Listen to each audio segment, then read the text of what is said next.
আমরা এখন অবস্থান করতেছি রাজধানীর উত্তরার মাইলস্টোন কলেজে, যেখানে প্রশিক্ষিত বিমানটি বিধ্বস্ত হয়েছিল। ঠিক আমার পিছনেই আপনারা দেখতে পাচ্ছেন বিমানটি বিধ্বস্ত হয়েছে। এখানে অনেক হতাহতের ঘটনা ঘটেছে। গতকাল বাংলাদেশ বিমান বাহিনীর প্রশিক্ষণ বিমানটি ঠিক এই ভবনে, অর্থাৎ রাজধানীর উত্তরার মাইলস্টোন স্কুল অ্যান্ড কলেজের দোতলা বিশিষ্ট প্রজেক্ট 2 নামক ভবনে বিধ্বস্ত হয়। আইএসপিআর ও বিভিন্ন হাসপাতালে সূত্র অনুযায়ী এখন পর্যন্ত 27 জন নিহত হয়েছে এবং 164 জন আহত হয়েছে। আহতদের মধ্যে কুয়েত মৈত্রী হাসপাতালে আহতের সংখ্যা 8 জন, জাতীয় বার্ন ইনস্টিটিউটে আহতের সংখ্যা 63 জন।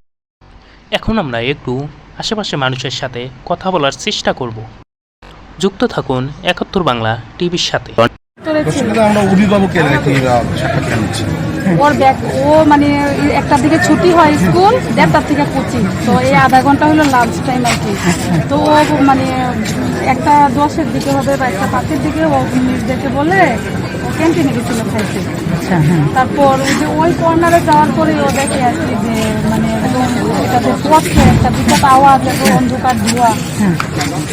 তারপর আবার ওই যে ওইখানে যে লোকগুলো ছিল ওকে একদম মানে ইয়ে করেছে নিয়ে, তারপর আমাকে ফোন দিতে যে আপনার বাচ্চা কি মাইলস্টোনে পড়ে, আমার আবার 3টা বাচ্চা, ও পরে 5-এ, এটা পরে 6-এ, আমার একটা বাচ্চা, আমার তো 3টা বাচ্চা স্কুলে, 3টা বাচ্চা থেকে ফোন যাচ্ছে। তারপর ওর একটা গার্ডিয়ান বা যে ছিল উনি আবার নাম্বার দেওয়ার পরে বলতে আপনার বাচ্চা আমার কাছে সেট দেওয়া আছে, আপনি এসে নিয়ে জানাবেন এখানে। তখন আপনার অনুভূতি কি ছিল যে হাজার হাজার বাচ্চা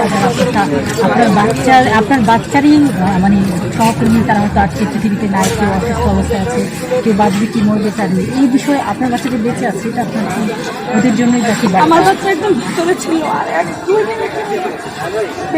আর মিসগুলা এইটা কম্পিটিশন আমার সেকশনে ইংলিশ ভার্সন সিনিয়র। গতকাল 1টার সময় হচ্ছে ছুটি হয়ে যায়। ছুটি হওয়ার পরে আমরা সাধারণত লাইন বাই লাইন বাচ্চাদেরকে নামিয়ে দিই। তা নামানো হয়ে গেছে 1:05, 1:10, তখন অলরেডি বেজে গেছে। আর কিছু সংখ্যক বাচ্চা বা ছেলে বা মেয়েরা তারা অপেক্ষা করছে তাদের গার্ডিয়ানের জন্য। যাই হোক, এমতো অবস্থায় আমিও আমার সেকশন, যেহেতু আমার সেকশন ওয়াশরুমের পাশে, এই যে দেখতে পাচ্ছেন, এটা আমি এই সাইড হলো ওয়াশরুম, এটা আমার সেকশন, এটা আমার সেকশন, আমি এই সেকশনের ফ্রন্টে স্যার। তা আমি তখন পাশে স্কারলেট সেকশন ক্লাস 8। এটা কি আমাদের মানসিকতা, মন মানসিকতা বা আমাদের হিউম্যানিটি আছে, এর উপরে আমাদের এক্সাম নেওয়ার চেষ্টা করছে। এইচএসসি 25-এর ব্যাচ এরকম একটা মর্মান্তিক দুর্ঘটনার পর কেউ কি পরীক্ষা দিতে পারে? যারা আছে, যারা সচিবালয় আছে, যারা মন্ত্রী মিনিস্টার আছে, যারা শিক্ষা উপদেষ্টা আছে, কেউ কিছু জানে না। এক্সাম কেন হইতেছে, এটা কেন হইছে, কোনো কাহিনী নাই, কোনো হেড কাউন্ট নাই। যারা